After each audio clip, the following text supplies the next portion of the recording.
એકદમ સરસ સામાની ખીર બનાવી છે અને આ અમારી રેસીપી જોઈજો મેં કઈ રીતની બનાવી છે તમે પણ એ રીતની બનાવજો અને એકદમ સરસ બને છે અને આ વ્રતવાળાને ખવાય અને ઉપવાસવાળાને ખવાય અને આપણે ગમે એ વાર રહ્યા હોય એમાં બધે ખવાય અને એકદમ સરસ બની છે।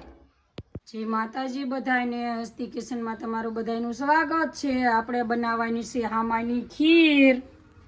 એટલે જો આ મોરૈયો છે અને એટલે આપણે હામોય કેવી અને મોરૈયો કહેવાય। આપણે એક વાટકી લઈ લીધો છે અને આ એક વાટકી ખાંડ છે અને એક વાટકી આપણે પાણી લઈ લીધું છે અને આ છે દૂધ। દૂધમાં જ બનાવવાની હોય। જો આપણે તપેલી પણ મૂકી દીધી છે, હવે મૂકી દેવી, ગેસ ચાલુ કરી દેવી। ગેસ ચાલુ કરીને આપણે જો પહેલાં પાણી એમાં નાખવાનું છે, પાણી જ આપણે નાખવાનું છે। આમાં પાણી ઉકળી જાય એટલે આપણે આ હામો રહ્યો એ ધોઈને અને પછી એમાં ઓરી દેવાનો છે। પાણીને આપણે ઉકળવા દેવાનું છે એકદમ સરસ। અને આ હામો ખીર બનાવીને એ ઉપવાસવાળાને હાલે અને વ્રતવાળાને હાલે એટલે હામાની ખીર બહુ સરસ બને છે। એટલે આપણે હામાની ખીર આજ બનાવવાની છે, એકદમ સરસ અને ટેસ્ટી બનાવવાની છે। આપણે પાણીને ઉકળવા દેવાનું છે। જો આપણે સરસ મજાનો હામો બે પાણીએ ધોઈને તૈયાર કરી લીધો છે અને આપણું પાણી પણ ઉકળી ગયું છે। હવે આપણે પાણીમાં જો આ રીતનો ઓરી દેવાનો છે, આ રીતનો, એટલે બધો હામો જો એમાં વ્યો જાય આ રીતનો ઓરી દેવાનો છે।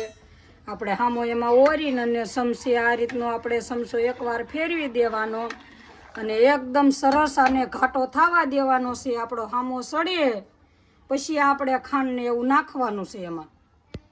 જો આપણે આ રીતનો હામો સડવા દેવાનો હતો એટલે એકદમ સરસ આપણો હામો સડી ગયો છે। હવે આપણે એમાં નાખી દેવાની છે આ ખાંડ। ખાંડ નાખ્યા બાદ આપણે એમાં નાખવાનું છે આ દૂધ।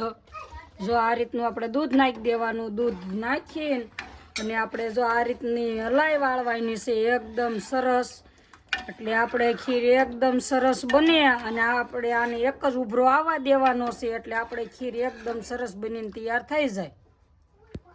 જો એકદમ સરસ આપણે હામાની ખીર બની ગઈ છે। આ વ્રતવાળાને ખવાય, ઉપવાસવાળાને ખવાય, તમે ગમે એ વાર રહ્યો એટલે આ ખીર આપણે બનાવી એ જ ખવાય અને એકદમ સરસ અને ટેસ્ટી બની છે। તમે જોઈ શકો છો। લાઈક કરી દીજો, શેર કરી દીજો અને સબસ્ક્રાઈબ કરી દીજો।